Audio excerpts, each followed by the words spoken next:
আসসালামু আলাইকুম SS champion student আশা করি ভালো আছো। সুখবর প্রত্যেক ক্লাসে দিয়ে শুরু করি। আজকে আবারও সেই পুরনো সুখবর দিয়ে শুরু করি। বাংলার প্রশ্ন কিন্তু সহজ হয় এবং কমন টপিক থেকে হয়। আজকে আমরা কি শিখব? আজকে আমরা বাক্য জিনিসটা শিখব, আমরা জ্যোতিবাচক চিহ্নের ব্যবহার শিখব, আমরা বচনের ব্যবহার শিখব, মাসি বেশি গল্পের গুরুত্বপূর্ণ তথ্য জানার চেষ্টা করব। লেখক পরিচিতি, কবি পরিচিতি আছে সাথে। 18 বছর বয়স, কবিতাটা একটু জানার চেষ্টা করব। তাহলে আমরা শুরু করি। আমাদের প্রথম টপিক বাক্য প্রকরণ। আমরা বাক্য জিনিসটা কি এটা জানবো এবং বাক্যের কি কি গুণ বা বৈশিষ্ট্য আছে সেটা জানবো।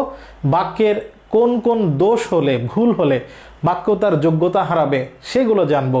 বাক্য দেখে কোনটা সরল, জটিল বা যৌগিক কিভাবে চিনতে হয় সেগুলো জানবো বিস্তারিত। আমরা প্রথমে বাক্যের সংজ্ঞা দেখি। বক্তা তার মনের ভাব প্রকাশের জন্যে একটা পদের পর আর একটা পদ সাজিয়ে যে সুশৃঙ্খল একটা পদবিন্যাস তৈরি করে তাকে বলা হয় বাক্য। এটা হচ্ছে স্বাভাবিক কথা, আমরা জানি। দেখো এখানে কি বলেছে, সুবিন্যস্ত পদ সমষ্টির দ্বারা।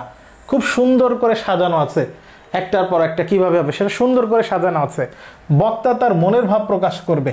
এই মনের ভাব সম্পূর্ণরূপে যখন প্রকাশ করতে পারে, কি চাচ্ছে বলতে এটা প্রকাশ করতে পারে, তখন আমরা সেটাকে বাক্য বলি। যেরকম এটা একটা বাক্য, এটা একটা বাক্য। এবং বাক্যের মধ্যে এখানে যতগুলো শব্দ আছে, ধরো আমি যদি শুধু বাক্য এই জায়গায় লিখি, এইটার আলাদা লিখি, তখন এটা হবে শব্দ, তখন এটাকে আমি শব্দ বলবো। কিন্তু এই বাক্যটা যে এখানে লেখা আছে এটাকে এখানে কিন্তু এটা শব্দ হবে, আবার এটাকে বলা হবে পদ। তার মানে কোনো শব্দ যখন বাক্যের ভিতরে ব্যবহৃত হয় বিভক্তি সহ, বিভক্তি না থাকলে তো শূন্য আর বিভক্তি থাকলে তো আছে, সেই সবগুলো শব্দকে আমরা বলি পদ। তাহলে বাক্যের মধ্যে অনেকগুলো পদ থাকে। এখন আমরা দেখি আসলে বাক্যের গুণ বা বৈশিষ্ট্য কয়টি। গুণের আরেক নাম হচ্ছে বৈশিষ্ট্য। গুণের আরেক নাম বৈশিষ্ট্য। একটা বাক্যে নর্মালি 3টা গুণ থাকতে হয়। কয়টা গুণ? 3টা গুণ, যে গুণকে বলা হয় বৈশিষ্ট্য। আকাঙ্ক্ষা, যেরকম এখানে ও এর সাথে ক্ষীয় যুক্ত আছে, আকাঙ্ক্ষা, আসক্তি আর যোগ্যতা। যখন তোমাদেরকে আকাঙ্ক্ষা, আসক্তি আর যোগ্যতা পড়ানো হয়, সবাই তোমাদেরকে একটা জিনিস স্মরণ করিয়ে দেয় এবং এটা জরুরি, এই জন্য আমিও স্মরণ করে দিচ্ছি। সেটা হচ্ছে আকাঙ্ক্ষা বানানে ওর সাথে ক্ষীয়, আর এটা কিন্তু আসক্তি না, কয় তয় না, এটা হচ্ছে আসক্তি, 2টা ত একসাথে হবে। আকাঙ্ক্ষা, আসক্তি আর যোগ্যতা, এই 3টা হচ্ছে বাক্যের 3টা গুণ, যেটাকে আমরা বৈশিষ্ট্য বলতে পারি। এখন প্রথমে আমরা আকাঙ্ক্ষা জিনিসটা কি শেখার চেষ্টা করি। বাক্যের একটা পদের পরে অন্য পদ শোনার যে ইচ্ছা, আমরা জানি যে ইচ্ছা হচ্ছে আকাঙ্ক্ষার আর একটা সমর্থক শব্দ। একটা বাক্যে একটা শব্দ বললাম আমি, এই যে আমি তোমাদেরকে বলছি যে ক্লাসটা শেষ করে এরপরে কি হবে, একটা আগ্রহ তৈরি হয়। সকালে সূর্য উঠলে কি হবে, একটা আগ্রহ সৃষ্টি হয়।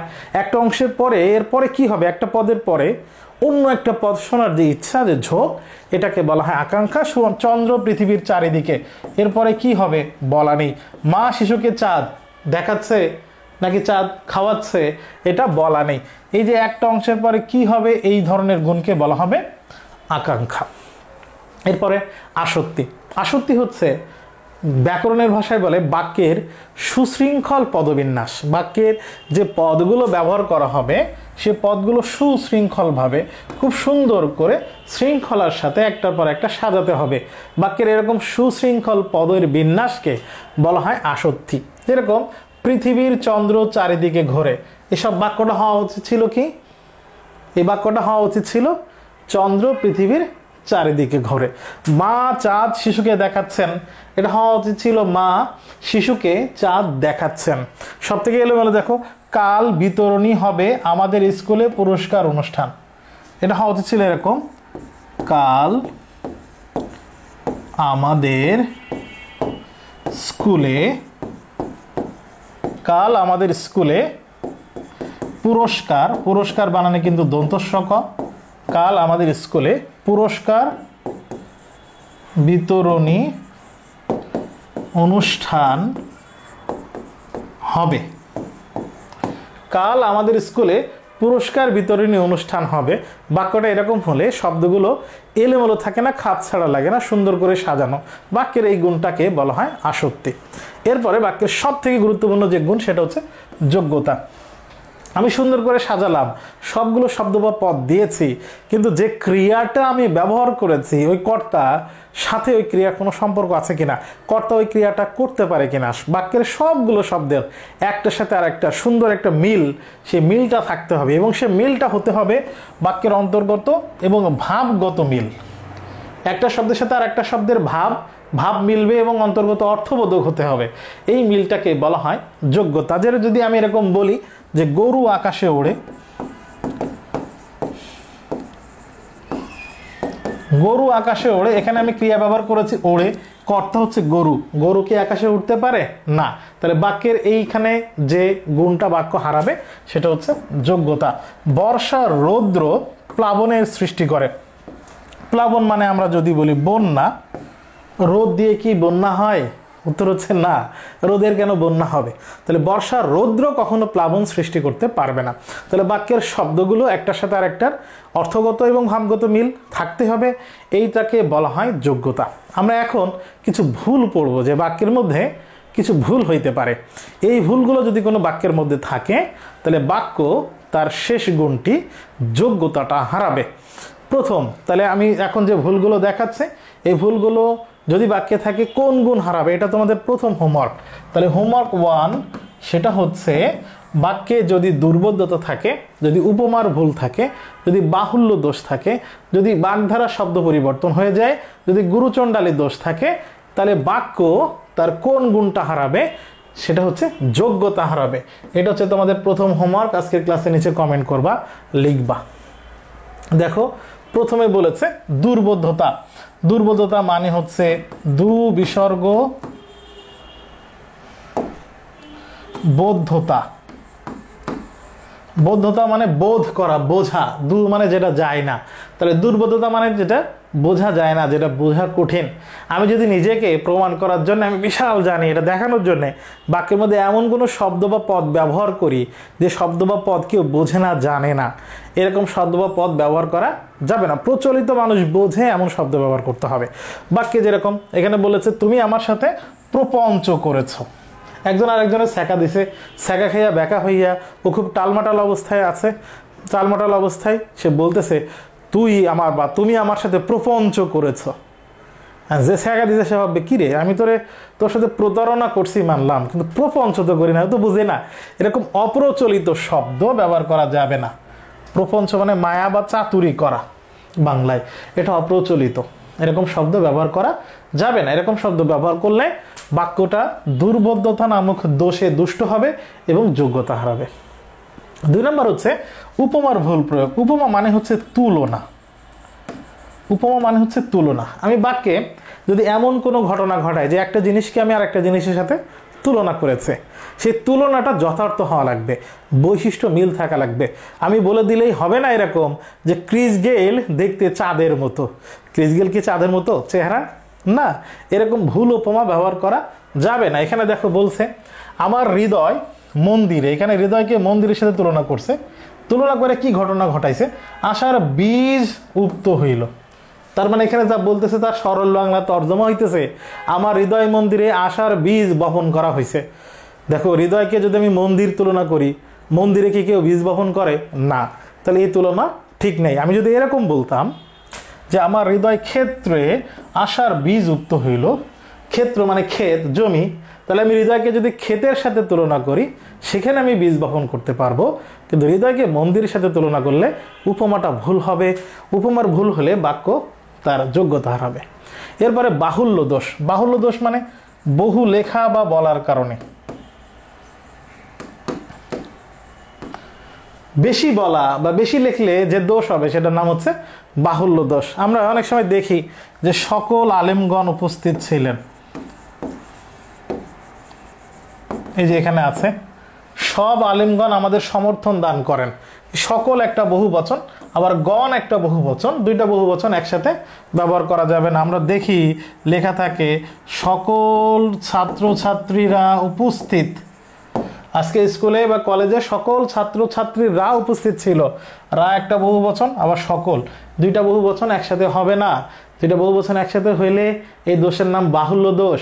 বাহুল্য দোষে দুষ্ট বাক্য যোগ্যতা হারাবে। এরপরে বাগধারা শব্দ পরিবর্তন।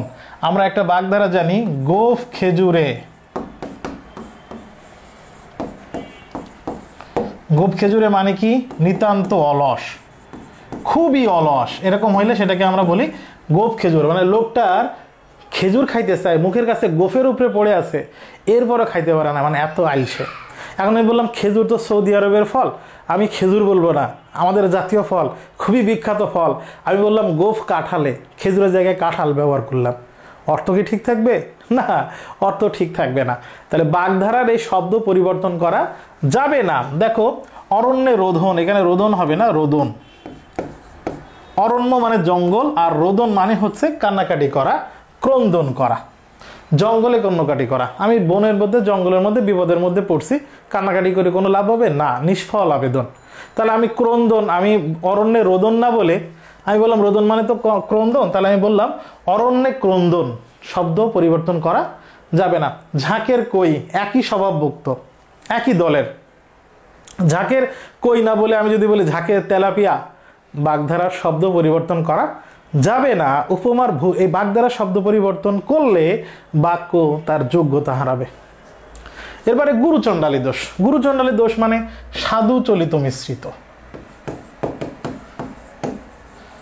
গুরুচণ্ডালী দোষ মানে হচ্ছে তৎসম শব্দের সাথে বাংলা যদি মিশ্রিত করো, একসাথে যদি মেশাও, একটা শব্দ গঠিত হয়েছে দুইটা তৎসম শব্দ দিয়ে, তুমি একটা বাংলা একটা তৎসম লাগালে হবে না। একটা বাক্যে সাধু এবং চলিত দুই ধরনের শব্দ যদি বাক্যে ব্যবহার করা হয়, হবে না, বাক্যটা যোগ্যতা হারাবে। এবং এই দোষটার নাম হচ্ছে গুরুচণ্ডালী দোষ, তৎসম শব্দের সাথে দেশীয় শব্দের প্রয়োগ। যেরকম গরুর গাড়ি, শবদাহ, মরা পড়া, এই প্রভৃতি হচ্ছে দেশি শব্দ। আমি যদি বলি গরুর শকট, এই শকটটা হচ্ছে তৎসম শব্দ। একটা দেশি শব্দ বা খাঁটি বাংলার সাথে আর একটা তৎসম শব্দ যোগ করলে বাক্যে একটা দোষ হবে, এই দোষটার নাম গুরুচণ্ডালী দোষ। গুরুচণ্ডালী দোষে দুষ্ট বাক্য তার যোগ্যতা হারাবে। এখন আমরা দেখব বাক্যের প্রকারভেদ। গঠন অনুযায়ী বাক্য তিন প্রকার। গঠন অনুযায়ী সরল, মিশ্র, যার আর এক নাম জটিল বাক্য, আর যৌগিক বাক্য। এটা তোমরা জানো। আমাদের এখন বাক্য চিনতে হবে। একটা বাক্য দিয়ে বলা থাকবে এটা কোন শ্রেণীর বাক্য। প্রথমে আমরা সরল বাক্য চিনব। সরল বাক্য চেনার উপায়, একটা মাত্র কর্তা থাকবে, সাবজেক্ট থাকবে একটা, আর সমাপিকা ক্রিয়া, যে ক্রিয়াটা বাক্যের অর্থ প্রকাশ করতে পারে সহজে, বাক্যটাকে অর্থপূর্ণ কিনা এটা দান করে দেয়, অর্থ দান করে, সেই ক্রিয়াটার নাম হচ্ছে সমাপিকা ক্রিয়া। একটা সাবজেক্ট আর একটা সমাপিকা ক্রিয়া থাকলে সেটাকে বলা হয় সরল বাক্য। সরল বাক্য চেনার সহজ উপায় হচ্ছে যে বাক্যটা সহজে বলে শেষ করা যায়, একবারে বলে শেষ করা যায়, কখনো কোথাও থামতে হয় না, ব্রেক করতে হয় না, এই ধরনের বাক্য হচ্ছে সরল বাক্য।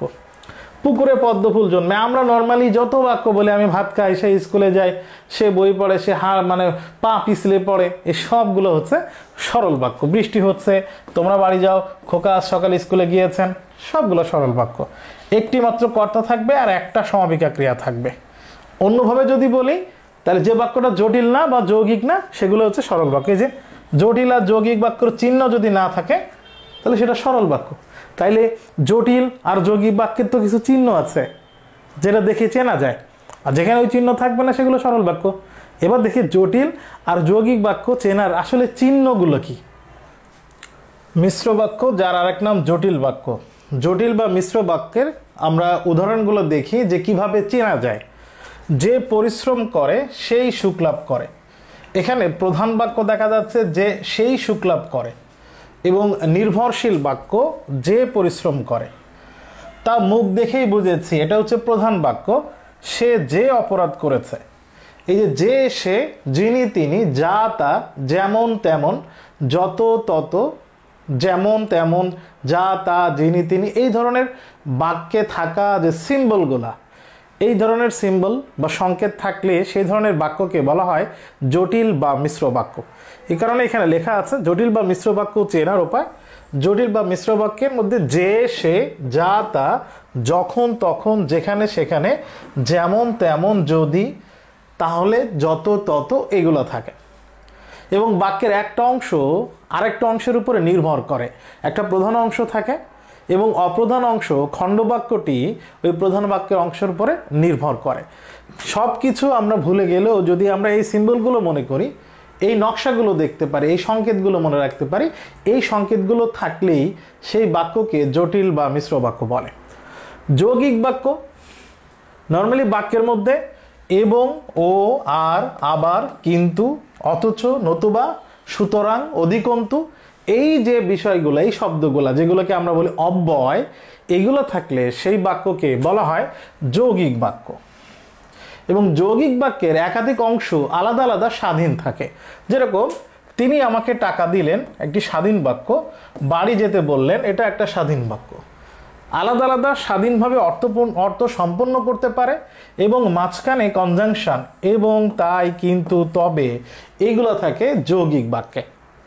তাহলে আমরা যৌগিক বাক্যের কিছু সিম্বল দেখলাম, জটিল বা মিশ্র বাক্যেরও কিছু সিম্বল দেখলাম। এই জটিল বা মিশ্র বাক্যে, যৌগিক বাক্যে যে বিষয়গুলো থাকে এর বাইরে যদি এগুলো না থাকে স্বাভাবিক বাক্য, সেটাকে বলা হচ্ছে সরল বাক্য। আমরা এখন কিছু প্রশ্ন সলভ করে দেখি কোন বাক্যাংশটি মানে কোন অংশটি এখানে গুরুচণ্ডালী দোষ যুক্ত, মানে গুরুচণ্ডালী দোষ আছে। গুরুচণ্ডালী দোষ মানে কি? গুরুচণ্ডালী দোষ মানে হচ্ছে সাধু চলিত, একটু আগেই বলেছে গুরুচণ্ডালী দোষ মানে হচ্ছে সাধু চলিত যুক্ত বাক্য। এছাড়া দেশি শব্দের সাথে তৎসম শব্দের মিশ্রণ যদি হয় সেটাকে বলা হয় গুরুচণ্ডালী দোষ। এখানে ঘোড়ার গাড়ি ঠিক আছে, শবদাও দুইটাই তৎসম, মরা পড়া দুইটাই তৎসম, শকট হচ্ছে তৎসম শব্দ আর ঘোড়ার এটা হচ্ছে দেশি শব্দ, তাহলে এখানে গুরুচণ্ডালীর দোষ আছে। আকাঙ্ক্ষা, আসক্তি, যোগ্যতা বাক্যের কি? আকাঙ্ক্ষা, আসক্তি, যোগ্যতা হচ্ছে বাক্যের গুণ বা বৈশিষ্ট্য। এখানে গুণ বৈশিষ্ট্য দুইটাই আছে, যেহেতু প্রধানত শব্দ হচ্ছে গুণ, তাহলে আমরা গুণ ধরবো। এখানে বৈশিষ্ট্য অপশনে থাকার কথা না, যদি থাকে দুইটার যে কোনো একটা হতে পারে, আমরা গুণ ধরে নেব। আমার হৃদয় মন্দিরে আশার বীজ, হৃদয়কে মন্দিরের সাথে তুলনা করে এখানে বীজ বপন করছে, তার মানে হৃদয়কে আমি মন্দিরের সাথে তুলনা করা, যেটাকে বলি উপমা। উপমার ভুল, উপমার ভুল কার সাথে সংযুক্ত? উপমার ভুল যোগ্যতার সাথে সংযুক্ত, যেটা শুরুতেই তোমাদেরকে আমি বলেছি। বাক্যের অর্থ পরিষ্কারভাবে বোঝার জন্য এক পদের পর অন্য পদ শোনার ইচ্ছাকে কি বলে? অন্য পদ শোনার ইচ্ছাকে আকাঙ্ক্ষা বলে। কোনটি সরল বাক্যের উদাহরণ? যে পরিশ্রম করে সেই সুখ লাভ করে, এখানে যে আছে, যে, সে, এটা হচ্ছে জটিল বাক্যের উদাহরণ। পুকুরে পদ্ম ফুল ফোটে, এটা স্বাভাবিক একটা বাক্য, তার এটাই সরল বাক্য হবে। যে ভিক্ষা চায় তাকে দান করো, যে ভিক্ষা চায়, এটাও জটিল বাক্যের উদাহরণ। উদয়স্ত পরিশ্রম করব, কমা, তথাপি অন্যের দ্বারস্থ হব না। এই যে বাক্যের মাঝখানে কমা আছে, বাক্যের মাঝখানে কমা আছে, একটা অংশ আর একটা অংশের উপরে নির্ভর যদি করে তাহলে সেটা জটিল বা মিশ্র বাক্য হয়। বাক্যের মাঝখানে কমা আছে কিন্তু আলাদা আলাদা স্বাধীন বাক্য আছে, সেটাকে আবার যৌগিক বাক্য বলে। এবং স্পষ্ট যৌগিক বাক্যের যে সিম্বলগুলো থাকে তার মধ্যে এখানে তথাপি আছে, তথাপি দেখলে আমরা বুঝতে পারি যে এটা যৌগিক বাক্য। তার বয়স হলেও বুদ্ধি হয়নি, তার বয়স হলেও বুদ্ধি হয়নি, এই বাক্যের মধ্যে জটিল বা মিশ্র বাক্যের যে কোনো সংকেত সেটাও নাই, আবার যৌগিক বাক্যের এবং, কিন্তু, ও, আর, নতুবা, অথবা এগুলোও নাই। তাহলে এই বাক্যটার নাম কোন বাক্য? এই বাক্যটার নাম সরল বাক্য। আমরা যদি এই বাক্যটাকে যৌগিক বাক্য পরিণত করি তাহলে তার বয়স হয়েছে কিন্তু বুদ্ধি হয়নি।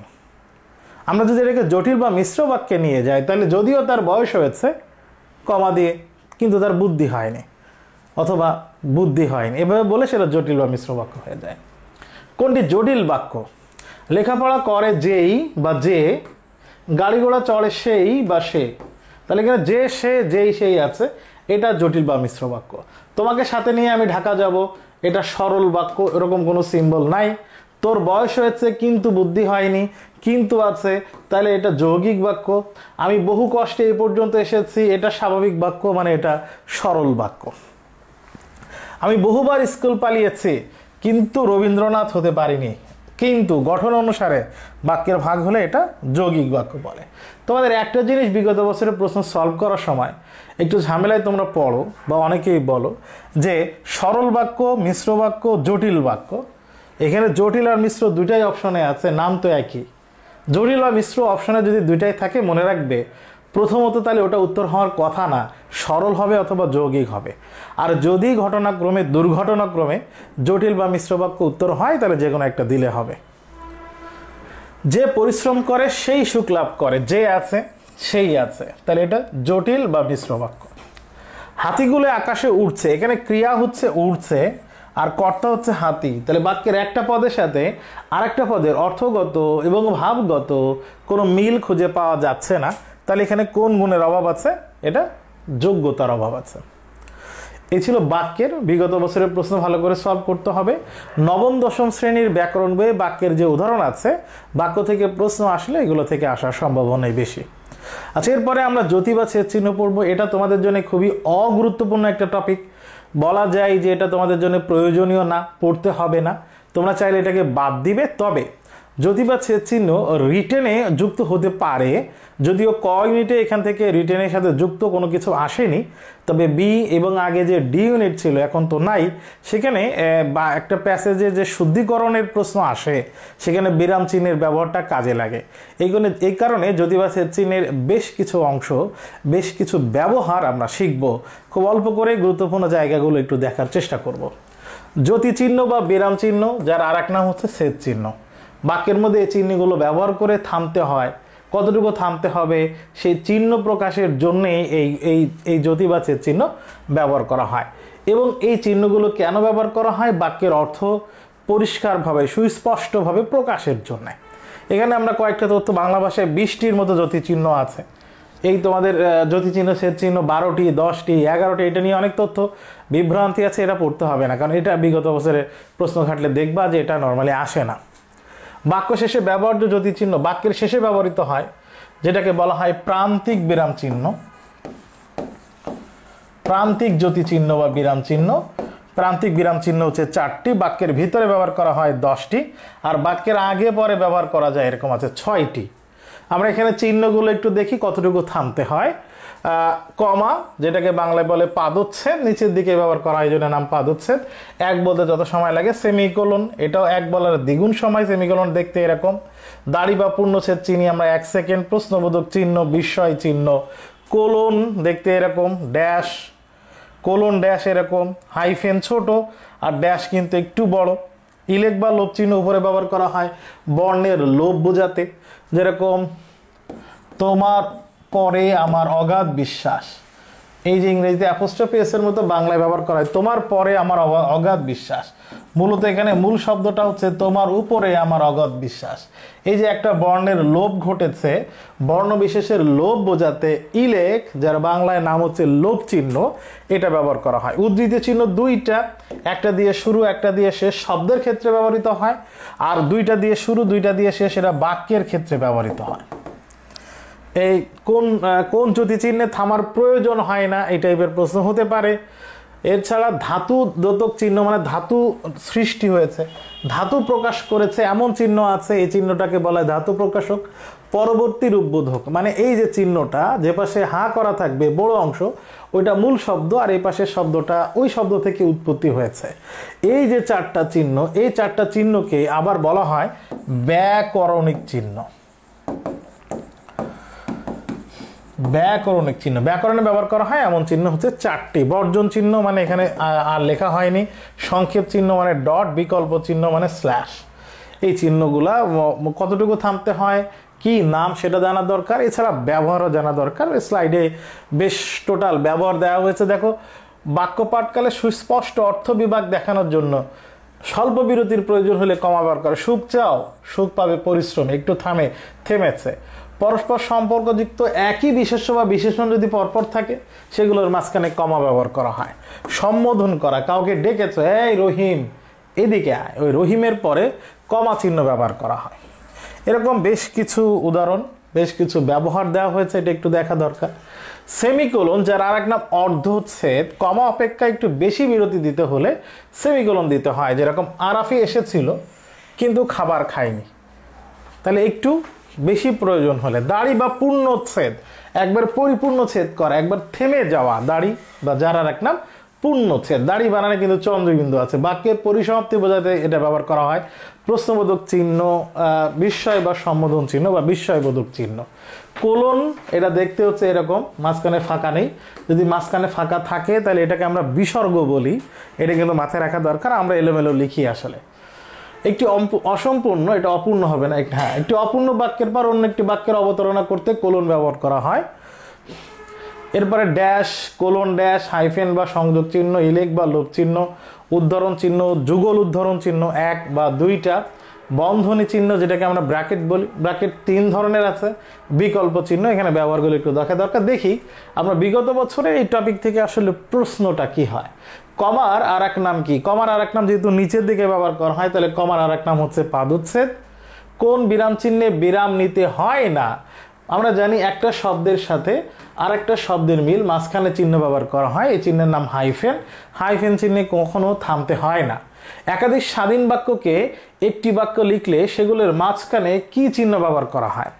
একাধিক স্বাধীন বাক্যকে যদি আমি একটি বাক্য লিখি, যেরকম আমি যদি বলি যে বৃদ্ধ তাহারাই, বৃদ্ধ তাহারাই দিয়ে আমি দিলাম ড্যাশ। নব অভিনব জয়যাত্রার যারা বোঝা নয় বিঘ্ন, যারা কুচকাওয়াজ করতে জানে না।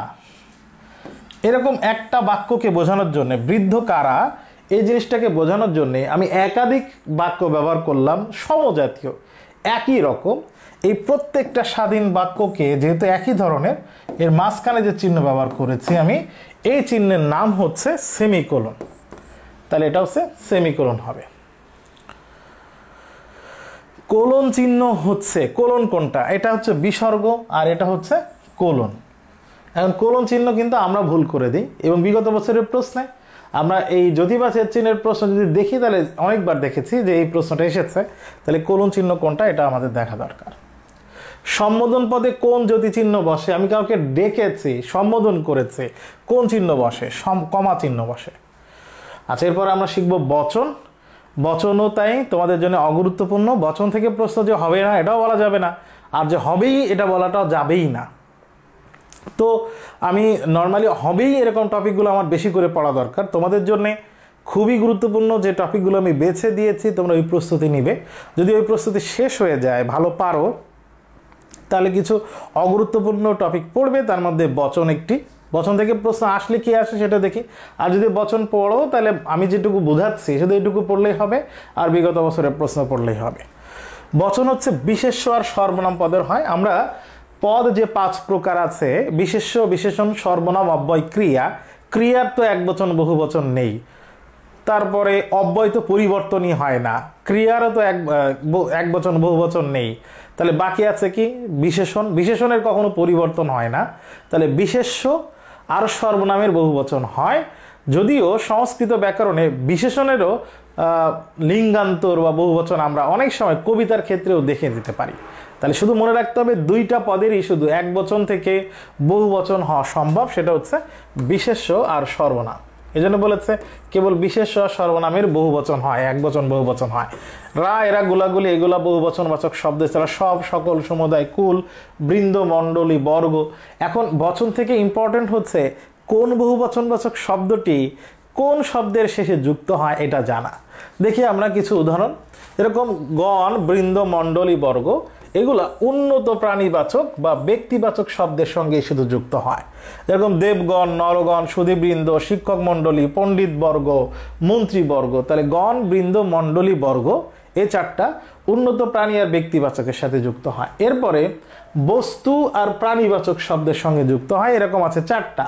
কুল, সকল, সব, সময়। এখানে কুল মানে কিন্তু হ্রস্ব উকার। এরপরে শুধু জন্তুর বহুবচনে যুক্ত হয় এমন 2টা আছে, পাল আর জুত। যেরকম হস্তি জুত, এটা হবে হস্তি জুত। গরুর পাল, গরুর পাল, হস্তি জুত। বস্তুবাচক কোনো উপাদান বোঝালে বা অপ্রাণী বোঝালে, প্রাণী না এরকম উপাদান যদি বোঝায়, বস্তু বোঝায়, আবলি যেরকম গ্রন্থাবলী, পুস্তকাবলী, গুচ্ছ, কবিতা গুচ্ছ, গল্প গুচ্ছ।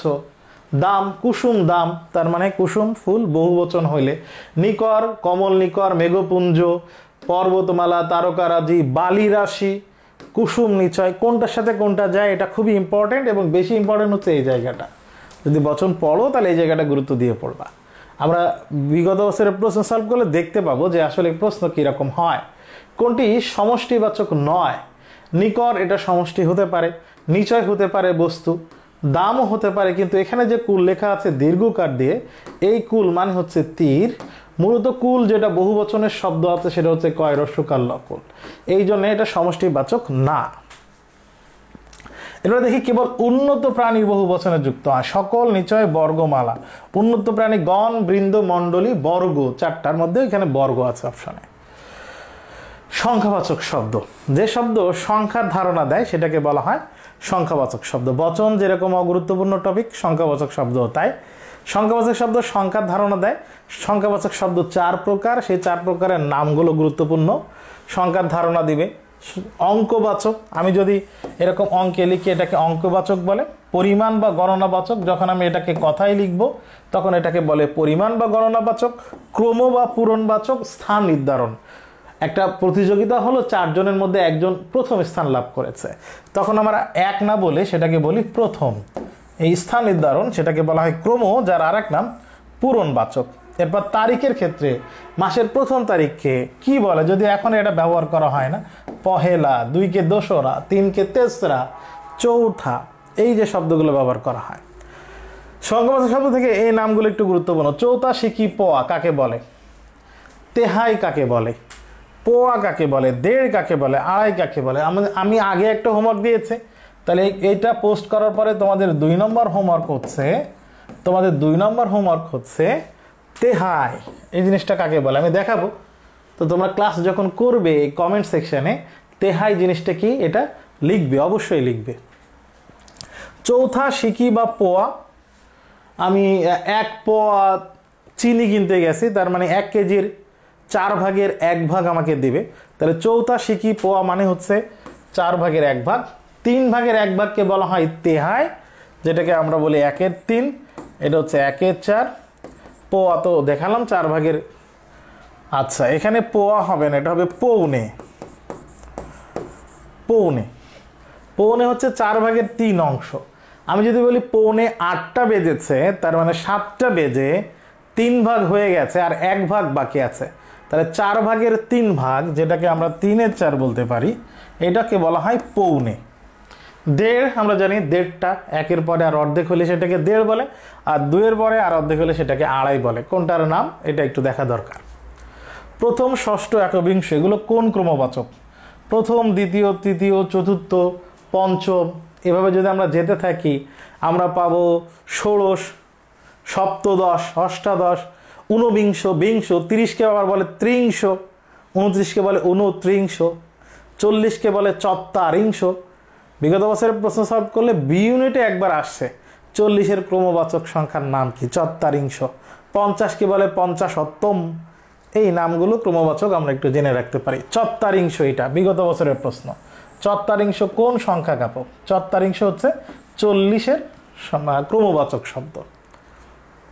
আমাদের আজকের লেকচারে মাসি পিসি, মানিক বন্দ্যোপাধ্যায়ের মাসি পিসি গল্প রয়েছে। আমরা মাসি পিসি গল্পের বাক্য কঠিন অনুধাবনমূলক এরকম কিছু নাই, এবং তোমাদের যে প্রশ্ন হয় সেখানে বিস্তারিত ব্যাখ্যার প্রয়োজন হয় না। গুরুত্বপূর্ণ তথ্যগুলা যেটা এমসিকিউর জন্য গুরুত্বপূর্ণ সেই জায়গাগুলো একটু আমরা দেখব। প্রথমে মাসি পিসি গল্পের লেখক পরিচিতি লিখেছেন মানিক বন্দ্যোপাধ্যায়। আমি বলেছি যে লেখক পরিচিতি বা কবি পরিচিতি ঢাবির জন্য গুরুত্বপূর্ণ না হলেও জাহাঙ্গীরনগর বিশ্ববিদ্যালয়, চট্টগ্রাম বিশ্ববিদ্যালয়, যেহেতু তোমাদেরকে বাংলা দাগাতেই হবে অবশ্যই, সেখানে লেখক পরিচিতি থেকে প্রশ্ন হয়।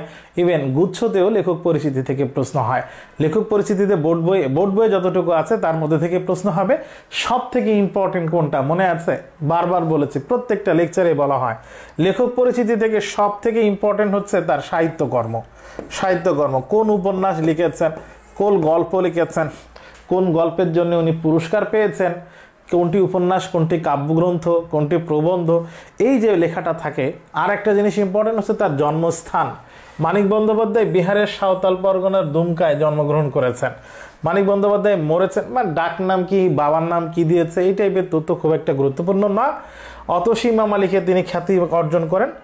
মাত্র 20 বছর বয়সে তিনি অতসীমামা লিখেছিলেন মানিক বন্দ্যোপাধ্যায়, আর বাকি 28 বছর নিরবিচ্ছিন্নভাবে শুধু লিখেই গেছেন। বছর 3 মাত্র উনি ব্যবসা বা চাকরির কাজে ব্যস্ত ছিলেন।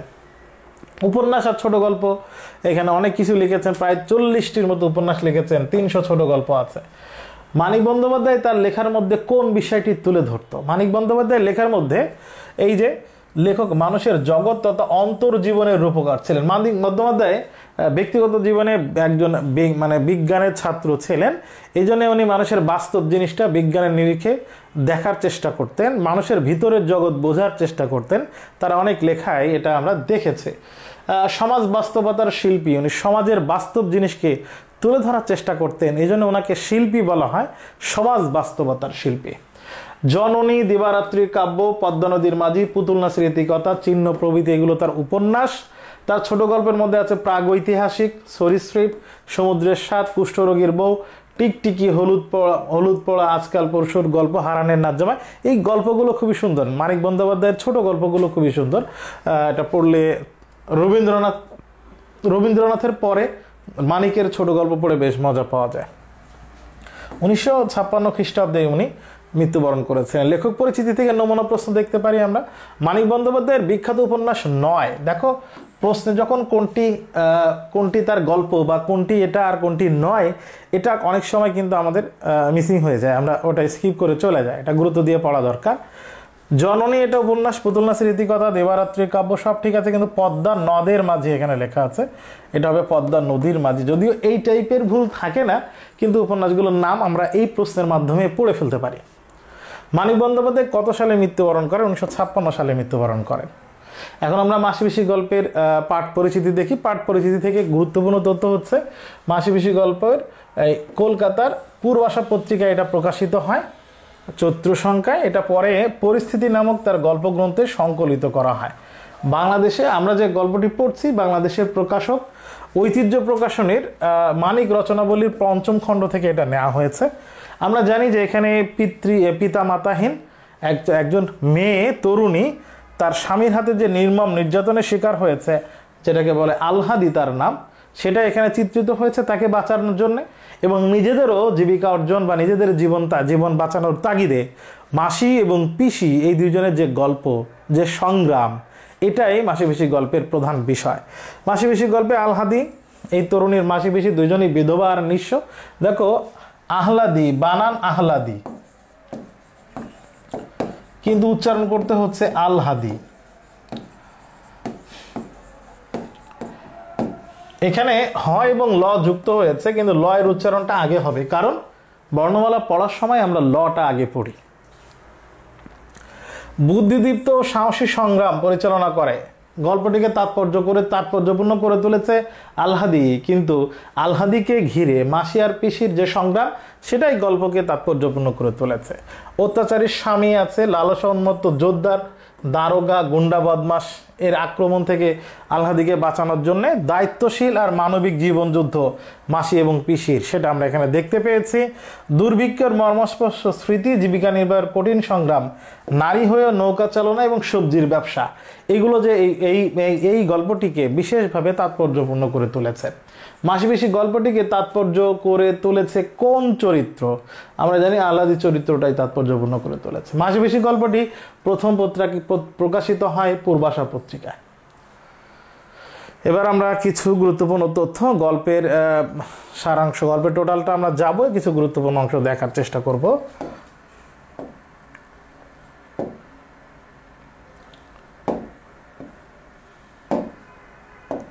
দেখো শেষ বেলায় খালে এখন পুরো ভাটা, এই ভাটাটা একটা দেশি শব্দ, এখানে বলা হয়েছে এটা একটা দেশি শব্দ, শব্দের উৎস এটা একটা জানা, কারণ কাদা আর ভাঙা ইট পাটকেল ওজনে ভারী আবর্জনা বেরিয়ে পড়ছে। কংক্রিটের পুল শব্দটি একটা ফার্সি শব্দ।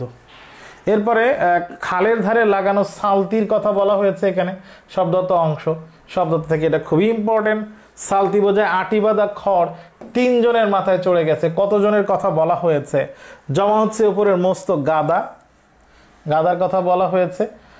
এরপরে সালতি থেকে ওদের মাথায় খড় তুলে দিচ্ছিল। কতজন খড় তুলে দিচ্ছিল? 2 জন ছিল খড় তুলে দেওয়ার জন্য। একজনের বয়স হয়েছে, তাহলে একজন সম্পর্কে কি বলেছে? তার বয়স হয়েছে, আধা পাকা চুল, রোগা শরীর। কার সম্পর্কে বলা হয়েছে? কোন বৈশিষ্ট্য? এটা গল্প থেকে ইম্পর্টেন্ট। আরেকজন সম্পর্কে বলা হয়েছে মাঝবয়সী, বেটে জোয়ান একটা ফার্সি শব্দ, মাথায় ঠাসা কদম ছাটা রুক্ষ চুল। তাহলে 2 জন ব্যক্তির আলাদা আলাদা বর্ণনা আছে, এই 2 জন ব্যক্তির আলাদা আলাদা বর্ণনা জানা জরুরি।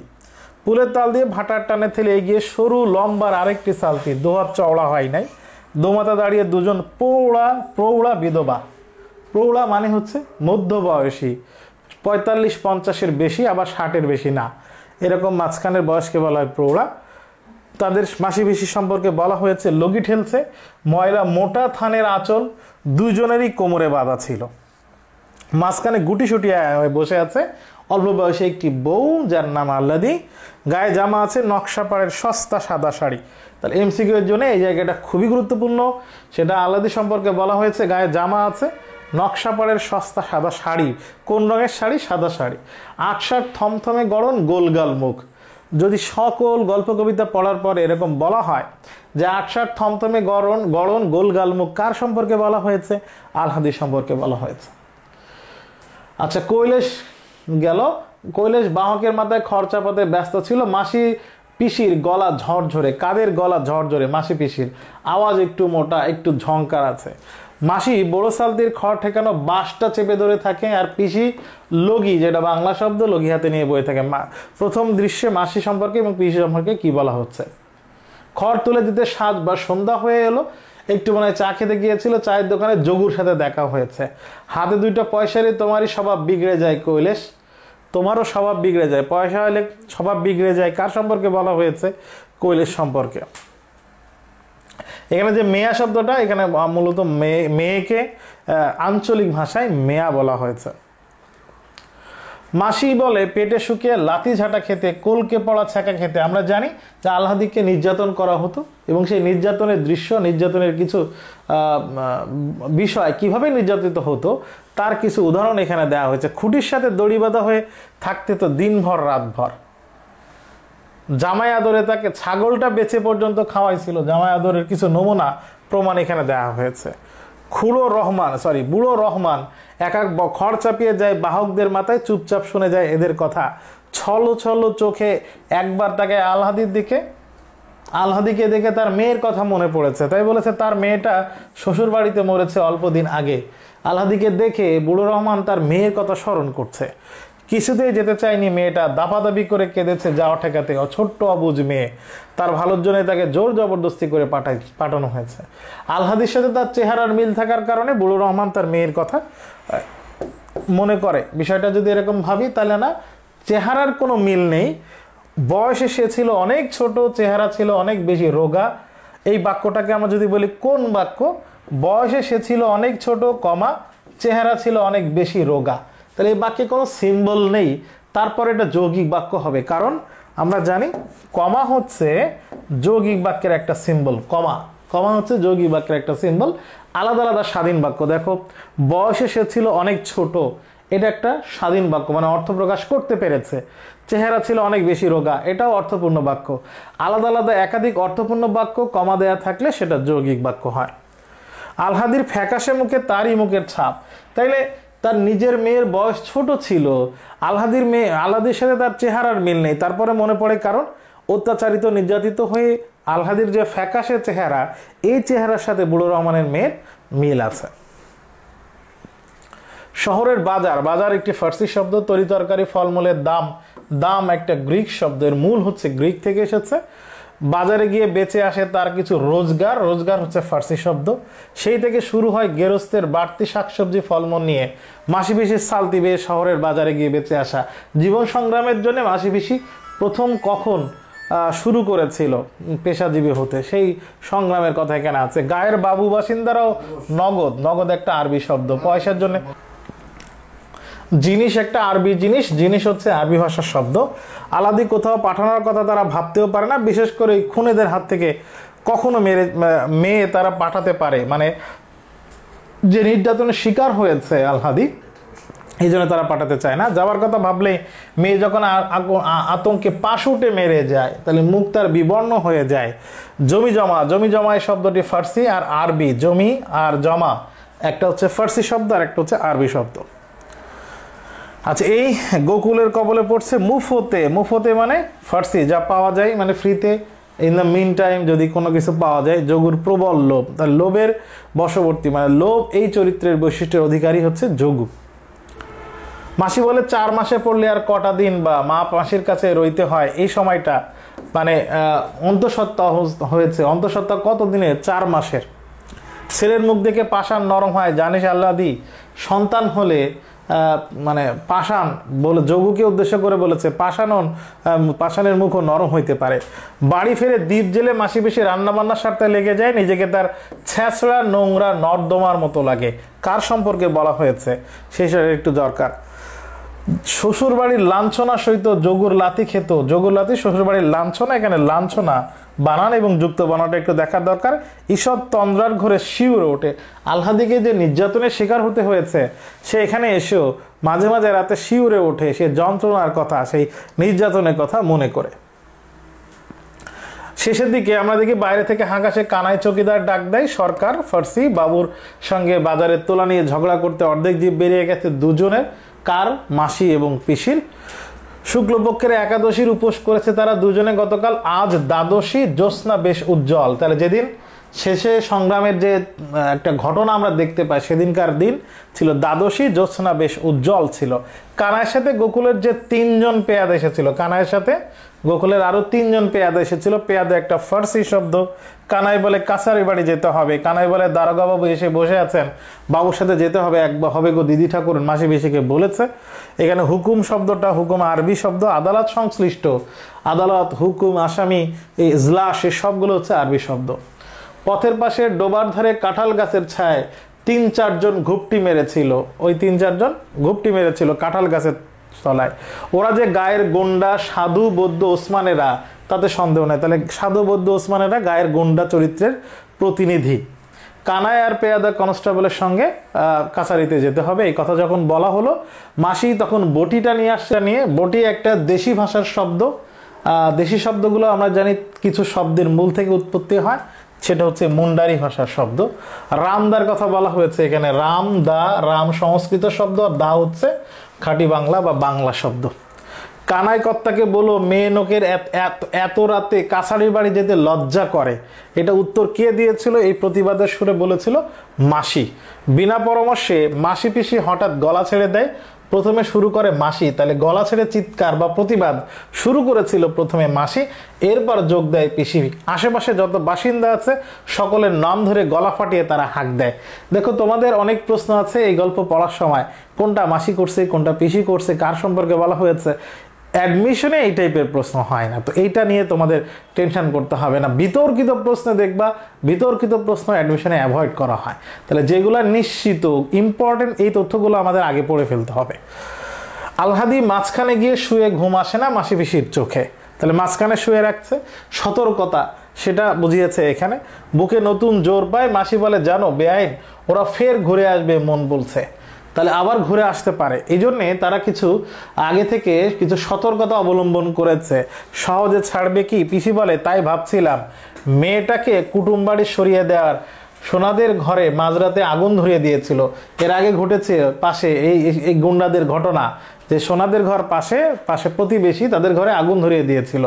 চুপচাপ ভাবে দুইজনে। মাসি বলে সজাগ রইতে হবে রাতটা, সারা রাত খুব সতর্কতার ভাবে জেগে থাকতে হবে, ঘুমানো যাবে না। পিসি বলে তাই ভালো, কাঁথা কম্বলটা চুবিয়ে রাখি। কাঁথা কম্বল যদি বাড়িতে আগুন লাগিয়ে দেয়, এজন্য কাঁথা আর কম্বল চুবিয়ে রাখে যাতে করে দ্রুত আগুন নেভাতে পারে। চুপি চুপি তারা কথা খায়, আল্লাদির ঘুম না ভাঙে। অতি সন্তর্পণে, খুব গোপনে, খুব ধীরে ধীরে নিঃসুপে নীরবে তারা কথা বলে। বিছানা ছেড়ে ওঠে। আলাদি বাপের আমলের গরুটা নেই, গামলাটা, গামলা একটা পর্তুগিজ শব্দ, ঘোড়া থেকে জল, বড় জলের পাত্রকে ঘোড়া বলে। পুরনো ছেঁড়া একটা কম্বল চুবিয়ে রাখে, চালায় আগুন ধরে উঠতে উঠতেই গোড়ায় চাপা দিয়ে নেভানো যাতে সহজ হয়। ঘোড়ায় আর হাঁড়ি কলসিতে আরো জল এনে রাখে তারা ডোবা থেকে, বটি আর দা হাতের কাছেই। এই যে প্রতিবাদের একবারে চূড়া বা সব থেকে শীর্ষবিন্দু প্রতিবাদের এখানে প্রকাশিত হয়েছে। বটি আর দা হাতের কাছেই রাখে। যুদ্ধের আয়োজন করে তৈরি হয়ে থাকে মাসি পিসি। আমরা বলেছি শুরুতে মাসি এবং পিসির জীবনের যে সংগ্রাম, বেঁচে থাকা এবং আলহাদিকে বাঁচিয়ে রাখা, তাদের একটা কঠিন সংগ্রাম। প্রতিকূল পরিবেশ, সমাজের সবাই তাদের বিপক্ষে, প্রতিকূল এই পরিবেশে তাদের যে বাঁচা এবং সেই যুদ্ধে তারা যে প্রতিবাদী চরিত্রের একটা প্রতিনিধি, সেটাই প্রকাশিত হয়েছে গল্পের শেষে। মাসিপিসি গল্পে বজ্জাত হোক, খুনে হোক, জামাইতো, এই যে নারীদের মধ্যে স্বভাবগত একটা বৈশিষ্ট্য প্রকাশিত হয়, এর মধ্যে দিয়ে কি আছে? প্রথানুগত্য। জামাই আছে, জামাই যাই হোক, মেয়ের জামাই, তাকে তো মেনে নিতেই হবে, তাকে মানতে হবে যতই হোক, এটা আমরা প্রথাকে অনুগত করে, তাই প্রথানুগত্য। মাসিপিসি গল্পে শেষ পর্যন্ত ঔজ্জ্বল্য লাভ করেছে, শেষ পর্যন্ত ও ব্রাইট ছিল, উজ্জ্বল ছিল। কোনটা? আলহাদির জীবন সংগ্রাম। মাসিপিসির মধ্যকার ঐক্য এটাও না, আলহাদির প্রতি সমাজের আকর্ষণ এটাও না, মাসিপিসির বুদ্ধিদীপ্ত প্রতিরোধ, শেষ পর্যন্ত এই প্রতিরোধটা জীবন্ত ছিল। আলহাদি কত মাসের গর্ভবতী ছিল? 4 মাসের গর্ভবতী ছিল। রসুই চালা শব্দের অর্থ কি? রসুই চালা শব্দের অর্থ হচ্ছে রান্নাঘর। মুফত, লগি, পেয়াদা, উৎস অনুসারে শব্দগুলো কোন ভাষার শব্দ? উৎস অনুসারে এই শব্দগুলার মুফত হচ্ছে ফার্সি শব্দ, আর লগি হচ্ছে বাংলা শব্দ আমরা দেখেছি, আর পেয়াদা হচ্ছে ফার্সি শব্দ। তাহলে ফার্সি, বাংলা আর ফার্সি আছে। প্রথমে আছে দেশি ফার্সি পর্তুগিজ, এটা হচ্ছে না। এটা ফার্সি, এটা ফার্সি, এটা প্রথমে আরবি আছে, তাহলে এটা হচ্ছে না। এই দুইটা অপশন বাদ গেল। ফার্সি প্রথমে আছে, ঠিক আছে, এখানে বাংলা আছে, শেষেও ফার্সি আছে, তাহলে এটাই উত্তর হচ্ছে। এই গল্পে সন্ধি সাধিত কিছু শব্দ আছে। বদযুক্ত জাত, বজ্জাত, পরযুক্ত হওয়ার পরস্পর, এটা বিশেষ নিয়মে সাধিত ব্যঞ্জন সন্ধির উদাহরণ। উজ্জ্বল, উদ্ধার, নিরাশ্রয়, এই উদ্ধার শব্দের সন্ধি বিচ্ছেদ গুরুত্বপূর্ণ। শ্বশুর ঘর, শ্বশুরের ঘর, কথাবার্তা, কলকে পড়া, কুটুম বাড়ি, সমাজসাধিত শব্দ, গুরুত্বপূর্ণ বানান, বারবার বলেছি। গল্প কবিতার ভিতরে গুরুত্বপূর্ণ বানানগুলো লিখে প্র্যাকটিস করতে হবে। গল্প কবিতার মধ্যে থেকে ব্যাকরণের প্রশ্ন হবে বা হতে পারে, কিছু উচ্চারণ আছে, এগুলো একটু লিখে প্র্যাকটিস করা দরকার। শব্দের উৎস আমি বেশ কিছু দেখিয়েছি, অনেকগুলো দেখিয়েছি, এগুলো একটু মুখস্থ করব। উপসর্গ সাধিত শব্দ আছে। কে আলহাদির মুখে নিজের মেয়ের ছাপ দেখতে পান? বুড়ো রহমান। একই রকম দেখতে না হলেও ছাপ দেখতে পেয়েছেন মুখের চেহারা অবস্থা দেখে। কানাইয়ের সাথে কয়জন পেয়াদা এসেছিল? 3 জন। কানাইয়ের পেশা কি? চৌকিদার। গল্পে রুক্ষ চুলের অধিকারী কে? কৈলাস। মাসিপিসি গল্পটি কোন পত্রিকায় প্রকাশিত হয়? পূর্বাশা। সালতিতে আলাদি কোন রঙের শাড়ি পরা ছিল? এটা হচ্ছে সাদা, শুরুতে যখন আলাদির পরিচয় আছে। মাসিপিসি কিসের ব্যবসা করতেন? শাকসবজির। পাতাশূন্য গাছে কোন পাখি বসে? শকুন। আলাদির বাবা কোন রোগে মারা যায়? কলেরা রোগে মারা যায়। কোন গাছের ছায়ায় পেয়াদারা লুকিয়েছিল? কাঁঠাল গাছের। আলাদির স্বামীর নাম যোগু। আমরা এখন পড়বো 18 বছর বয়স সুকান্ত ভট্টাচার্য। সুকান্ত ভট্টাচার্য অল্প বয়সে মারা গিয়েছেন এবং 18 বছর বয়স কবিতাটি আসলে তার নিজের জীবনের যে সময় লেখা, সেই সময়ের কবিতা। 18 বছর বয়স কবিতায় কিন্তু আসলে এই বয়সের বৈশিষ্ট্যের বা এই বয়সের একজন ব্যক্তির কথা বলা হয়নি। 18 বছর বয়সের যে তারুণ্য বৈশিষ্ট্য আছে, সেই তারুণ্য বা বৈশিষ্ট্য 50 বছরও লাগতে পারে, মানুষের 70 বছরেও থাকতে পারে, কোনো সমাজে হতে পারে, কোনো দেশের মধ্যে হতে পারে। এই ধরনের বৈশিষ্ট্য যেখানেই আমরা দেখতে পাবো, সেখানেই মনে করব যে তার মধ্যে 18 বিরাজ করছে। আমরা কবিতাটা দেখব। তার আগে সুকান্ত ভট্টাচার্যের এখানে জন্মস্থান গোপালগঞ্জ। তিনি দৈনিক স্বাধীনতার কিশোর সভা অংশের প্রতিষ্ঠাতা ছিলেন। তার বিখ্যাত কাব্যগ্রন্থের নাম ছাড়পত্র। তিনি যা লিখেছেন সেই লেখার মধ্যে বাংলাদেশের স্বাধীনতা যুদ্ধের সময় তার কবিতা মুক্তিকামী বাঙালির মনে বিশেষ শক্তি আর সাহস জুগিয়েছিল। আমরা জানি তার অন্যান্য কাব্যগ্রন্থে ছাড়পত্র ছাড়া আছে ঘুম নেই, পূর্বাভাস, মিঠে কড়া, অভিযান, হরতাল, এগুলো তো তার আর অন্যান্য গল্পর বই। তিনি ফ্যাসি বিরোধী লেখক ছিলেন এবং ফ্যাসি বিরোধী শিল্পী সংঘের পক্ষে একটা পত্রিকার সম্পাদনা উনি করেছেন, সেটার নাম হচ্ছে আকাল। একটা কাব্যগ্রন্থের সম্পাদনা করেছেন, পত্রিকা না, সরি, এটা কাব্যগ্রন্থ। মৃত্যুবরণ করেন 1947 সালে, মাত্র 21 বছর বয়সে। সুকান্ত ভট্টাচার্যের বিখ্যাত কাব্যগ্রন্থ কোনটি? সুকান্ত ভট্টাচার্যের বিখ্যাত কাব্যগ্রন্থ শুরুতেই আমরা পড়েছি ছাড়পত্র, তার বিখ্যাত কাব্যগ্রন্থ। কত বছর বয়সে মৃত্যুবরণ করেন? 21 বছর বয়সে। পাঠ পরিচিতি এখানে কোন পত্রিকায় প্রকাশিত হয়েছিল? ছাড়পত্র কাব্যগ্রন্থে এটা প্রকাশিত হয়েছে। 18 বছর বয়সে কিসের বৈশিষ্ট্য তুলে ধরা হয়েছে? বয়সন্ধিকালের বৈশিষ্ট্য। 18 বছর বয়সের বৈশিষ্ট্য সম্পর্কে কি কি কথা বলা হয়েছে? এটা উত্তেজনা, শুধু আবেগ আর উচ্ছ্বাসে জীবনে ঝুঁকি নেবার একটা বয়স। 18 বছর বয়স দুঃসাহসে সকল বাধা বিপদকে পেরিয়ে যাওয়ার চেষ্টা করে, অন্যায়ের বিরুদ্ধে কখনো মাথা উঁচু করে দাঁড়ানোর চেষ্টা করে, মাথা নিচু করতে চায় না। 18 বছর বয়সে ধর্মই হলো আত্মত্যাগের মহান মন্ত্রে উজ্জীবিত হওয়া। নিজেকে ত্যাগ করে ভালো কোনো কিছু করব, সমাজ বিনির্মাণ করব, এই মন্ত্রটা এটা আমার ভিতরে জাগ্রত থাকা। তাই বলেছে আত্মত্যাগের মহান মন্ত্রে উজ্জীবিত হওয়া। আঘাত সংঘাতের মধ্যে রক্ত শপথ নিতে চায়। আঘাত বা সংগ্রামে রক্ত দিতে হতে পারে, জীবন দিতে হতে পারে, সেটা সে শপথ নিবে যে আমি রক্ত দেব, তারপরে আঘাতের বিপক্ষে আমি বেঁচে থাকব, টিকে থাকব। সমাজ জীবনের নানা বিকার, অসুস্থতা, সর্বনাশের অভিঘাতে মানে বিপক্ষে এটা হয়ে উঠতে পারে ভয়ঙ্কর। এ বয়সে অনেক দুর্যোগ বা দুর্বিপাক আসতে পারে, সে মোকাবেলা করার অদম্য প্রাণ শক্তি এই বয়সে দেখা যায়। যৌবনের উদ্দীপনা, সাহসিকতা, এখানে আরো কিছু তথ্য আছে। আমরা একটু কবিতাটা এখন পড়ার চেষ্টা করি, কবিতাটা একটু বুঝি। 18 বছর বয়স কি দুঃসহ, মানে 18 বছর বয়সের বিষয়টা হচ্ছে এরকম, অন্যায়কে সে সহ্য করতে পারে না, দুঃসহ একটা বৈশিষ্ট্যের অধিকারী হচ্ছে 18 বছর। স্পর্ধায় ন্যায় মাথা তোলবার ঝুঁকে, স্পর্ধা নেয়া তার মানে চ্যালেঞ্জ গ্রহণ করা বিশেষভাবে, সেটাকে আমরা বলি স্পর্ধায় নেয় মাথা তুলবার ঝুঁকি। সেই স্পর্ধা গ্রহণ করে, যেটা সবাই এটা মনে করবে যে তার বৈশিষ্ট্য না, এটা তার এটা করা উচিত না, তারপরে সে সেটা চ্যালেঞ্জ হিসেবে নিয়ে মাথা তুলে দাঁড়াতে চায়। 18 বছর বয়সে অহরহ, অহরহ মানে দিন এবং রাত, বিরাট দুঃসাহসেরা দেয় ওকি। তার মানে 18 বছর বয়সে দুঃসাহস কাজ করে, যে সাহস স্বাভাবিক মানুষ করতে চায় না, সেই দুঃসাহস কাজ করে, যে কোনো চ্যালেঞ্জ গ্রহণ করতে চায়, ঝুঁকি নিতে চায়। 18 বছর বয়সের নেই ভয়, বয়সের নেই ভয়, 18 বছর বয়সের কোনো ভয় নেই। তার মানে এই বয়সের তারুণ্য, এই বয়সের যে বৈশিষ্ট্য, সেই বৈশিষ্ট্য আসলে ভয় করতে জানে না। পদাঘাতে মানে পায়ের আঘাতে চায় ভাঙতে পাথর বাধা, পাথরের মতো বাধা সামনে আসলেও পা দিয়ে সেটা ভেঙে ফেলতে চায়। এই বয়সে কেউ মাথা নোয়াবার নয়। এই বয়সের বৈশিষ্ট্য তারুণ্য যদি কারোর ভিতরে থাকে, তাহলে সে কখনো মাথা নুয়ে থাকতে চায় না। 18 বছর বয়স জানে না কাঁদা, সে কান্না করতে জানে না। ব্যর্থতার কান্না তার ভিতরে নেই, কষ্ট পাওয়ার কান্না তার মধ্যে নেই। এ বয়স জানে রক্তদানের পুণ্য মানে ভালো কাজ, রক্ত দিয়ে যে ভালো কাজ করতে হয় সেটা সে জানে। এই রক্ত দেয়া মানে কিন্তু ব্লাড ডোনেশন না, এই রক্ত দেয়া মানে হচ্ছে আঘাত সংগ্রামে যে রক্ত দেয়া, সেই রক্ত দেওয়ার কথা বলছে। বাষ্পের বেগে স্টিমারের মতো চলে, বাষ্পের মতো স্টিমারের গতিতে 18 বছর বয়সে গতিশীলতা প্রকাশিত হয়েছে। প্রাণ দেওয়া নেওয়া ঝুলিটা থাকে না শূন্য, একটা ঝুলি যেখানে কেউ প্রাণ দিবে কেউ প্রাণ নিবে, এরকম অবস্থায় ঝুলিটা কখনো শূন্য থাকবে না। এর মানে 18 বছর বয়সে তারুণ্য এমন উজ্জীবিত থাকবে, যদি কোনো কাজ করতে বাধা পেরিয়ে যেতে প্রাণও দিতে হয়, যদি কারো প্রাণ নিতেও হয়, সে সবসময় প্রস্তুত থাকবে। শপে মানে সমর্পণ করে, সারেন্ডার করে আত্মাকে শপথের কোলাহলে, শপথের গ্যাঞ্জামের মধ্যে সে নিজেকে শপথ নেয় আরো। তার মানে সে সমর্পণ করে দেয় বারবার, নিজেকে সে বারবার সমর্পণ করে দেয়। সে তখন শপথ গ্রহণ করে যে ভালো কোনো কিছু করব, নিজেকে ত্যাগ করে হলেও। এই শপথের কোলাহল তৈরি হয়। 18 বছর বয়স ভয়ঙ্কর, তাহলে 18 বছর বয়স ভয়ঙ্কর।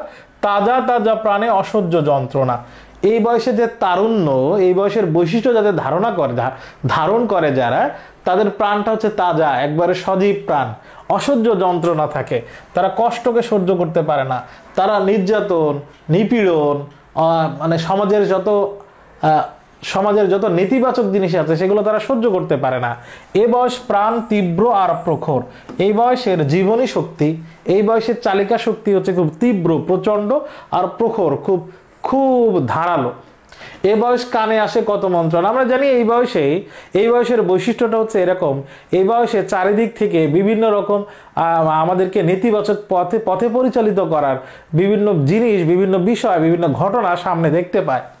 এ বয়স কানে আসে কত মন্ত্রণা। 18 বছর বয়স যে দুর্বার, কিন্তু তার ভিতরেও তাকে থামানো যায় না, দুর্বার গতিতে চলে। পথে প্রান্তরে ছোটে বহু তুফান, এখানে তুফান শব্দ মানে বিপ্লব, মানে 18 বছর বয়সের তারুণ্য যার মধ্যে থাকে সে বারবার বিপ্লবে ফেটে পড়ে। দুর্যোগে হালে ঠিক রাখা ভার, কখনো কখনো বিপদে পড়ে এটা ভারসাম্য ঠিক রাখা খুবই কঠিন, ক্ষত বিক্ষত হয় সহস্র প্রাণ। কখনো কখনো এই তারুণ্য নিজেদের মধ্যে ধারণ করলে আমরা বিপদে ক্ষত বিক্ষত হতে পারি, বিপদগ্রস্ত হতে পারি, পথ ভুলে যেতে পারি, খুব নিঃস্ব হয়ে যেতে পারি, থেমে যাওয়ার উপক্রম হইতে পারে। 18 বছর বয়সে আঘাত আসে, সামনে বিপদ দুর্যোগ দুর্বিপাক আসবে অবিশ্রান্ত, মানে একটার পর একটা আঘাত আসতে থাকে, একে হাকে হয় জড়ো। এ বয়স কালো লক্ষ্য দীর্ঘশ্বাসী, যে বারবার ঝড় দুর্বিপাক বা বিপদের মুখে তারপরে অভিজ্ঞতা লাভ করে, তাই বলেছে লক্ষ্য দীর্ঘশ্বাসে। এ বয়স কাঁপে বেদনায় থরথর, কখনো কষ্টে এই বয়সটা গুমড়ে মরে, থেমে যায়, মানে দ্বিধান্বিত হয়ে পড়ে। তবু 18 শুনেছি জয়ধ্বনি। এরপরেও আমরা জানি যে এই 18 বছরের তারুণ্য থাকলেই জয়ের সুবাতাস আমরা পেতে পারি, জয়ী হতে পারি। এ বয়স বাঁচে দুর্যোগে আর ঝড়ে, নানা রকম দুর্যোগ দুর্দিন দুর্বিপাক, তারপরেও এই ঝড়ের বিপক্ষে এই বয়স বেঁচে থাকে। বিপদের মুখে এ বয়স অগ্রণী, সামনে কোনো বিপদ আসছে, কোনো ঝঞ্ঝা আসছে, তারপরে এই বয়সে তারুণ্য যার মধ্যে আছে সে সব থেকে এগিয়ে থাকে, অগ্রণী ভূমিকা পালন করে। এ বয়স তবু নতুন কিছু তো করে। এ বয়স এই তারুণ্য সবসময় নতুন কিছু করে তৈরি করে সমাজে নতুন কিছু উপহার দিতে চায়। এ বয়স যেন ভীরু কাপুরুষ না, কোনো কিছু থেমে থাকবে, সাহস দেখাতে পারবে না, এ বয়সের মধ্যে এই বৈশিষ্ট্য নাই। পথ চলতে এ বয়স যায় না থেমে, কখনো থামে না। এ বয়সে তাই নেই কোনো সংশয়, 18 বছর বয়সের নেই ভয়। এখানে বলেছে এই বয়সের তাই নেই কোনো সংশয়, কোনো সংশয় নেই, কনফিউজ সে হয়ে থাকে না। এদেশের বুকে 18 আসুক নেবে। কবি বলছেন 18 বছর বয়সে যে তারুণ্য বা শক্তি, যে উদ্যমতা, যে প্রাণোচ্ছল একটা ভাব থাকে, এদেশের বুকে, এই জাতির বুকে ওই তারুণ্য যেন নেমে আসে, তাইলে জাতি নতুন কোনো কিছু করতে পারবে, দুর্যোগের সামনে মাথা উঁচু করে দাঁড়াতে পারবে। 18 বছর বয়সের ধর্ম কোনটি? সাহসিকতা, যৌবন শক্তি, প্রাণ শক্তি, আত্মত্যাগ। এখানে সাহসিকতা, যৌবন শক্তি, প্রাণ শক্তি, আত্মত্যাগ সবই আছে। সরাসরি বলতে গেলে আত্মত্যাগ হয়। স্থবিরতা, নিশ্চলতা, জরাজীর্ণতাকে অতিক্রম করার বয়স কোনটি? 18। অনুভূতির তীব্রতা, সুগভীর সংবেদনশীলতা কখন তীব্রভাবে মানব জীবনে ধরা দেয়? 18 বছর বয়সে। তাজা প্রাণে অসহ্য যন্ত্রণা, বাক্যটিতে তাজা প্রাণ পদটি রূপবাচক, গুণবাচক, অবস্থাবাচক, বিশেষ এটা অবস্থাবাচক। শোপে আত্মাকে শপথের কোলাহলে, কোলাহল শব্দটি দ্বারা মিছিলে আনন্দের জয়গান। এখানে নব সুরের ঐক্যদান বলেছে, নতুন কোনো কিছু তৈরি করা, নতুন সমাজ বিনির্মাণের ঐক্য, এক জায়গায় মিলিত হওয়া, সেটা বুঝিয়েছে। 18 বছর বয়স কি দুঃসহ, এখানে কি কোন পদ? এখানে কি শব্দটা দুঃসহ শব্দটাকে মডিফাই করছে। যখন কি শব্দটা অন্য শব্দকে মডিফাই করবে, বিশেষিত করবে, বিশেষিত করা হচ্ছে বিশেষণের কাজ, তাহলে এটা বিশেষণ পদ। এই বয়স জানে রক্তদানের পুণ্য, পুণ্য বানানে কিন্তু পয় এরকম, কিন্তু শূন্য বানানে কিন্তু আবার দীর্ঘ দিয়ে দন্তান্ন জফলা শূন্য। 18 বছর বয়সের বৈশিষ্ট্য নয়, দুর্বার গতিত বৈশিষ্ট্য, প্রগতি বৈশিষ্ট্য, ভীরু কাপুরুষ। বয়সের বৈশিষ্ট্য নয়, এখানে ভীরু হতে পারে, কাপুরুষ হবে, দুইটাই। 18 বছর বয়স জানে না কাদা, এই পঙ্ক্তির মধ্যে দিয়ে প্রকাশিত হয়েছে। কাঁদতে জানে না, সাহসী মনোভাব, আত্মপ্রত্যয়ী মনোভাব, অদম্য মনোভাব, সেবাব্রত মনোভাব। এখানে অদম্য মনোভাব হবে, দমে যাবে না এমন। 18 বছর বয়স কবিতাটি মাত্রাবৃত্ত ছন্দে রচিত, ইতিবাচক দিক তুলে ধরা হয়েছে এই কবিতায় 18 বছর বয়সের। এই 18 বছর বয়স মানব জীবনের উত্তরকালীন পর্যায়ে, এটা পাঠ পরিচিতি থেকে নেয়, খুব ইম্পর্টেন্ট তথ্য। 18 বছর বয়স কাঁদতে জানে না, রক্ত দিতে জানে। দুর্যোগ শব্দের সন্ধি বিচ্ছেদ এখানে 18 বছর বয়স কবিতায় বেশ কিছু শব্দ আছে বিসর্গ সন্ধি সাধিত শব্দ। দুর্যোগ, দুর্যোগ, দুর্বার, দুর্বিষহ সবগুলোতে রেপ উঠে গিয়ে বিসর্গ হবে। গুরুত্বপূর্ণ কিছু বানান আছে, কিছু উচ্চারণ আছে, এগুলো লিখে প্র্যাকটিস করা দরকার। বিগত বছর এসেছে কিছু প্রশ্ন আমরা সলভ করি। প্রাণ দেওয়া নেয়া ঝুলিটা থাকে না শূন্য, এই রচয়িতাটা কে? 18 বছর বয়স কবিতার সুকান্ত ভট্টাচার্য। 18 বছর বয়সে কি নেই? 18 বছর বয়সের নেই ভয়, আর 18 বছর বয়সে নেই সংশয়। একই টাইপের বাক্য, দুইটা কিন্তু একটু আলাদা আছে, সেই হিসেবে সংশয়। 18 বছর বয়স বাঁচে দুর্যোগে আর ঝড়ে, এই বয়স বাঁচে। সুকান্ত ভট্টাচার্য 18 বছর বয়স কবিতায় পদাঘাতে কি ভাঙতে চান? পদাঘাতে পাথরের মতো বাধাও ভাঙতে চান। 18 বছর বয়স কবিতার মূল সুর কি? ভীরুতার, বিবেকবোধ, নৈতিকতা, অদম্য শক্তি, যে শক্তিকে দমানো যাবে না, সেটাই এই কবিতার মূল সুর। সুকান্ত ভট্টাচার্য কত বছর বয়সে মারা যান? 21 বছর। 18 বছর বয়স কবিতায় জীবনের কোন সময়ের কথা বলা হয়েছে? বয়সন্ধিকালের কথা বলা হয়েছে। বিপদের মুখে 18 বছর বয়সেই বয়স হচ্ছে অগ্রণী ভূমিকা পালন করে। কখন হাল ঠিক রাখা মতো ভার? দুর্যোগে। তুফান শব্দটি দ্বারা এখানে বিপ্লব বুঝিয়েছে। কখন কানে মন্ত্রণা আসে 18 বছর বয়সে? 18 বছর বয়স কেমন যন্ত্রণা হয়? অসহ্য যন্ত্রণা হয়, সহ্য করা যায় না। 18 বছর বয়স মানুষ বেদনায় কিভাবে কাঁপে? থর থর কাঁপে। এই ছিল আজকের লেকচারে যে টপিকগুলো, সেটার বিস্তারিত ব্যাখ্যা বিশ্লেষণ। তোমাদের যে ঘোষণা দিয়েছিলাম যে তোমাদেরকে হচ্ছে প্র্যাকটিস শিট দেওয়া হবে, প্র্যাকটিস শিট গত সপ্তাহে হওয়ার কথা, যদিও কাজ শেষ হয়নি, যাদেরকে দিয়েছি বেশ অনেক টাইপ থাকার কারণে একটু লেট হয়েছে। আজকে প্র্যাকটিস শিট দিয়েছে, আজকে আমি একটা আপলোড করব অপরিচিতা গল্পের। বাকি প্র্যাকটিস শিটগুলো আস্তে আস্তে আসবে, একটা প্র্যাকটিস করতে থাকো, বাকিগুলো খুব দ্রুত সময়ের মধ্যে আসবে ইনশাল্লাহ। তোমরা ধৈর্য হারা না হয়ে অল্প অল্প করে বাংলা প্র্যাকটিস করতে থাকো, পড়তে থাকো। মনে রাখবে বাংলা প্রশ্ন যেহেতু সহজ হয় এবং আমি যেহেতু সাজেশন করে অনেক টপিক কমিয়েও দিয়েছি, যে তোমরা সেই টপিকে একটু বিস্তারিত প্রস্তুতি নিতে পারো। প্রশ্ন সলভ করতে হবে বেশি বেশি, তাহলে তোমাদের প্রস্তুতি অনেক ভালো হবে। সবাই ভালো থাকো, সুস্থ থাকো। নেক্সট ক্লাসে আবার দেখা হচ্ছে। আসসালামু আলাইকুম।